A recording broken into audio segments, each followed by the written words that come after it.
A pandemia da Covid-19 e a grande circulação de conteúdos desinformativos sobre imunizantes levou a uma queda da vacinação no Brasil. A situação tem melhorado recentemente, mas o retorno de doenças erradicadas ou controladas no país, como o sarampo, a poliomielite e a rubéola, acenderam o alerta vermelho. Este é um exemplo de como a desinformação em saúde traz impactos para toda a sociedade. Além disso, segundo especialistas, seus efeitos são ainda mais severos nas populações em situação de vulnerabilidade social. Em vista disso, pesquisadores do Instituto Nacional de Comunicação Pública da Ciência e Tecnologia, sediado na Fiocruz, estão investigando como a desinformação circula e afeta comunidades indígenas, quilombolas e pessoas idosas. Inclui também professores, considerados atores sociais importantes no combate à desinformação. O estudo reúne 2 projetos complementares. Eles são 2 projetos irmãos. Um é um projeto que foi contemplado com uma chamada que o Ministério da Saúde fez via CNPq para desinformação. E o outro é uma chamada interna na Fiocruz, também com recursos do Ministério da Saúde, que se chama Inova Indígena. Ele é interessante porque, primeiro, a gente está olhando para setores da sociedade que estão em situação maior de vulnerabilidade, né? Então, são povos indígenas que foram bastante afetados, têm sido bastante afetados por doenças, pelo alastramento de doenças e tal, isso historicamente, quilombolas, e também outros setores da sociedade em que a gente consegue identificar a partir de estudos do Instituto Nacional de Comunicação Pública da Ciência e Tecnologia e também aí por esforços de surveys nacionais, a gente consegue identificar alguns setores que são mais vulneráveis à desinformação. Então, no caso do nosso projeto, a gente focou em idosos, que é, inclusive, um setor da sociedade colocado em situação de vulnerabilidade e que tem ainda relativamente poucos estudos para tentar entender a desinformação, saúde e idosos. A gente também está trabalhando com professores, porque a gente considera que os professores têm um papel fundamental também na sociedade, do ponto de vista aí de entender a disseminação de desinformação e, inclusive, ter estratégias de enfrentamento. O estudo tem como foco 2 temas centrais: vacinas e saúde mental. A vacinação foi escolhida pelo histórico de alta adesão no Brasil e pelo forte impacto da desinformação na percepção pública em relação aos imunizantes durante a pandemia da Covid-19. Já a saúde mental foi incluída por ter ganhado maior visibilidade nos últimos anos, situação também acirrada com a pandemia. A liderança indígena Baniwa e co-coordenador do estudo, Juvencio Cardoso, também conhecido pelo nome de benzimento de Zodizô, reforça a importância de incluir a saúde mental como um dos temas centrais da pesquisa. Essa questão aí da saúde mental também é uma questão nova para nós. Aqui em São Gabriel da Cachoeira, por exemplo, né, na cidade, teve um momento assim em que houve muito suicídio, né, de enforcamento das pessoas, né? E a gente não tem como dizer qual foi a causa. E também um problema que acontece, né, aqui na cidade, é visível aqui na cidade de São Gabriel da Cachoeira, o tal de alcoolismo entre povos indígenas, né? Então, como a pesquisa vai tratar desse assunto, a gente vai poder esclarecer mais também, né, sobre esse cuidado com a saúde mental no âmbito do projeto. Serão realizadas entrevistas individuais e grupos focais com os povos indígenas Baniwa, no Amazonas, Memortumuré, Canela, no Maranhão e Potiguara, no Rio Grande do Norte, e em comunidades quilombolas da Bahia e do Piauí. Também serão feitas entrevistas online com 20 professores das 5 regiões do país, além de encontros presenciais com entrevistas e grupos focais com pessoas idosas em locais de convivência.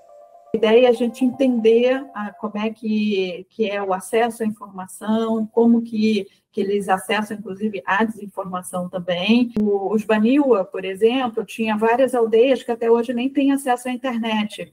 mas eles perceberam que a desinformação chegou muito forte justamente quando as primeiras aldeias começaram a ter acesso à internet. Eles rapidamente já observaram uma disseminação forte aí com a desinformação em geral e em saúde também. A gente vai tentar, a partir desses dados, que são qualitativos, né? E a gente vai tentar entender melhor essa disseminação da desinformação e, a partir daí, a gente quer pensar em estratégias de enfrentamento de uma maneira geral, inclusive como devolutiva para as comunidades, e também gerando um documento que a nossa expectativa é que ajude atores sociais-chave que possam ajudar no enfrentamento. Dizu destaca que a chegada da internet às comunidades Baniwa em 2023 fez crescer significativamente a circulação de notícias falsas nos territórios.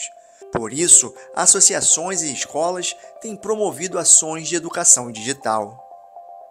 Uma situação que só era acessada aqui na cidade, agora tem essa presença no território, né? Então, a gente, por meio das associações, atividades junto com as escolas, a gente está introduzindo também a educação digital, o que a gente chama no conceito educacional, né?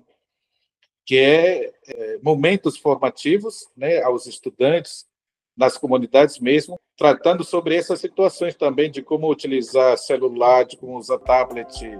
O trabalho de campo está previsto para começar em julho de 2025. No momento, os pesquisadores estão mapeando como indígenas e quilombolas das comunidades envolvidas no projeto utilizam redes sociais como WhatsApp, Facebook e Instagram para acessar informações sobre saúde. Junto com o Dizu, a gente conseguiu fazer um mapeamento importante entre os Baniwa e a gente está fazendo uma análise importante dessas redes que eles identificaram. A gente fez a mesma coisa com o quilombo do Mimbó, no Piauí, e a nossa expectativa é aprimorar essa abordagem para a gente fazer também nos outros contextos e comunidades que estão envolvidas no nosso projeto. Os pesquisadores também estão realizando uma revisão sistemática da produção científica internacional sobre desinformação voltada a povos originários. A gente fez uma revisão sistemática sobre desinformação e indígenas e povos originários. A gente fez em português, espanhol, inglês e francês. A gente optou por fazer mundial, porque a gente achava que ia ser interessante, inclusive, ver como é que as discussões sobre desinformação indígena estão acontecendo em outras partes, por exemplo, Canadá, Austrália, que tem uma preocupação muito forte com os povos originários. É interessante, mas também triste, perceber que, na verdade, se está estudando muito pouco desinformação em povos originários, muito pouco. E isso mostra que, de fato, tem uma lacuna gigantesca nessa discussão e que esse projeto da gente tem um potencial gigantesco de estar contribuindo para trazer conhecimento nessa área. Como parte das ações do projeto, foi realizado em abril um encontro online que reuniu lideranças indígenas e quilombolas de diferentes regiões do país e está disponível no Facebook da Casa de Oswaldo Cruz.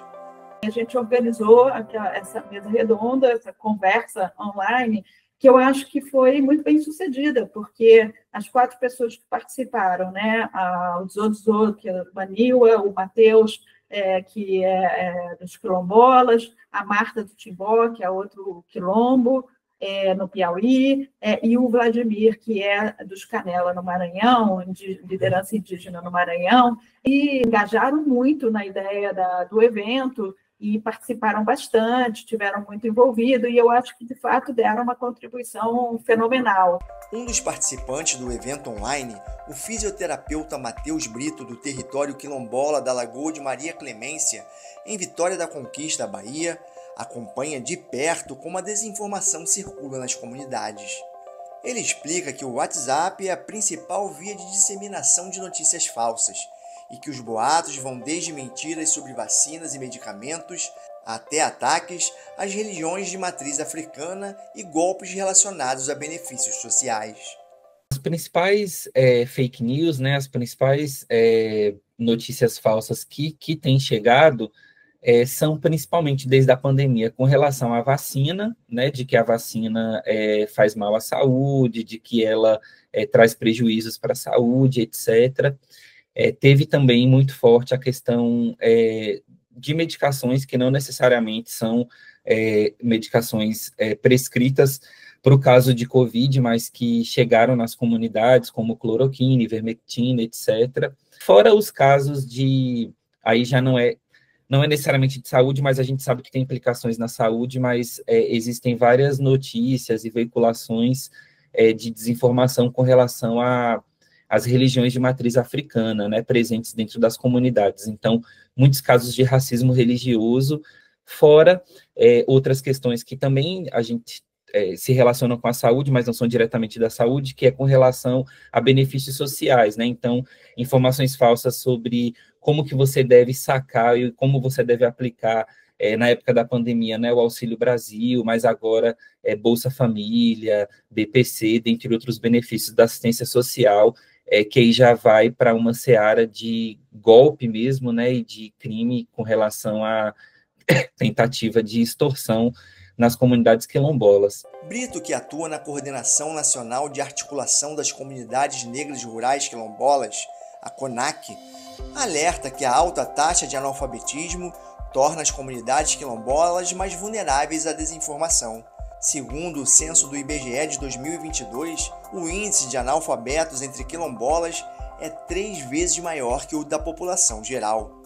Então, essas notícias falsas, elas acabam encontrando um terreno fértil para poder se difundir junto às comunidades quilombolas, porque devido à negação do direito à educação, do direito à inclusão social, ao emprego, à informação, à renda, essas comunidades acabam sendo muito vulnerabilizadas. A desinformação, ela tem como reflexo afastar mais ainda essas comunidades, essas pessoas, os quilombolas, dos serviços de saúde do SUS. Então, acho que isso é um risco imenso, um risco enorme, né?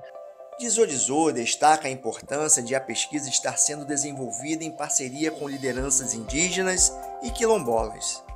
Quando a gente discutiu o projeto, né, eu sempre falei que a política de inclusão, de nossa participação enquanto indígena, não só como objetos de pesquisas, né, mas como sujeito desse trabalho, vai ser muito importante.